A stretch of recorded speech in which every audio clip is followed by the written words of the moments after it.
தமிழகத்தில் தனிமையாகப் போகும் உறவு முறைகள். அக்கா, தங்கை, சின்ன அண்ணன், பெரிய அண்ணன், சின்ன அக்கா, பெரியக்கா, சித்தப்பா, பெரியப்பா, அத்தை, மாமா, மச்சான், மச்சினி, அண்ணி, கொழுந்தனார், நாத்தனார், தாய்மாமன், சித்தப்பா பையன், சித்தப்பா பொண்ணு, பெரியப்பா பையன், பெரியப்பா பொண்ணு, அத்தை பையன், அத்தை பொண்ணு, மாமன் பொண்ணு, மாமன் பையன். இது போன்ற வார்த்தைகள் எல்லாம் 2050 ஆண்டுகளுக்கு மேல் யாருடைய காதிலும் விழப்போவதில்லை. யாரும் கூப்பிடவும் மாட்டார்கள். அகராதியில் இருந்தே கூட கொஞ்சம் கொஞ்சமாக அழிந்துவிடும். காரணம் என்ன? ஒன்னே ஒன்று, கண்ணே கண்ணு என்று ஒரே ஒரு குழந்தை மட்டும் போதும் என்று முடிவெடுக்க ஆரம்பித்ததுதான். அப்படி இருக்கும்போது இந்த உறவுகளெல்லாம் எப்படி வரும்?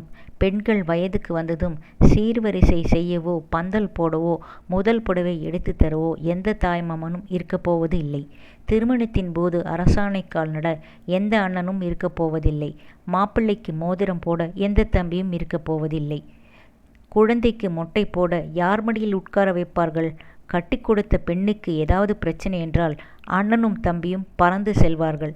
இனி யார் போவார்? ஒவ்வொரு பெண்ணும் சொந்த பந்தம் ஏதுமின்றி, ஆறுதலுக்கு ஆளின்றி தவிக்கப் போகிறார்கள். ஒவ்வொரு ஆணும் தன் கஷ்ட நஷ்டங்களில் பங்கு கொள்ள அண்ணன் தம்பி யாருமின்றி அவதிப்படப் போகிறார்கள். அப்பா அம்மாவை தவிர எந்த உறவும் இருக்கப் போவதில்லை. அந்த ஒரு குழந்தையும் வெளியூருக்கோ இல்லை தனி கொடுத்தனமோ சென்றுவிட்டால் ஒன்னே ஒன்று, கண்ணே கண்ணு என்று வளர்த்தவர்கள் எல்லாம் வயதான காலத்தில் ஏன் என்று கேட்க நாதியற்று முதியோர் இல்லத்திலோ இல்லை அந்த ஒரு குழந்தைக்காக கட்டிய வசதியான வீட்டிலோ அனாதையாக கிடந்து சாவார்கள். உறவுகளின் உன்னத மதிப்பை உணராமல் பொருளாதார முன்னேற்றத்தை மட்டுமே குறிக்கோளாக கொண்டு ஒரு குழந்தைக்கு மேல் வேண்டாம் என்று சோம்பேறித்தனப்பட்டு எந்திர வாழ்க்கை வாழ்ந்து கொண்டிருக்கும் அத்தனை பேருக்கும் இதே நிலைதான்.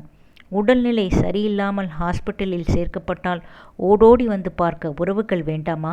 சின்ன சின்ன விஷயங்களுக்கெல்லாம் உனக்கு எனக்கு என்று சண்டை போடும் அதே குழந்தைகள்தானே வயதான காலத்தில் அப்பா அம்மாவுக்கு ஒன்று என்றால் நான் நீ என்று ஓடி வருவார்கள்.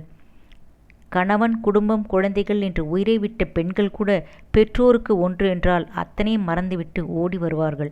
ஒரே ஒரு முறை உங்கள் கடைசி காலத்தை நினைத்து பாருங்கள். பணமில்லாத ஒருவனை அனாதை என்று யாரும் சொல்வதில்லை. ஆனால் உறவுகளில்லாத ஒருவன் எத்தனை கோடி வைத்திருந்தாலும் அனாதைதான் என்பதை மறந்துவிடக்கூடாது.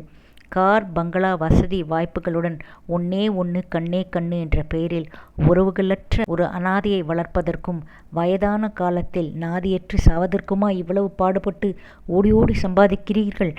தனிமனித மாற்றமே நம் சமுதாயத்தின் மாற்றம். சிந்திக்க வேண்டிய ஒரு விஷயம். பகிருங்கள் அனைவருடனும்.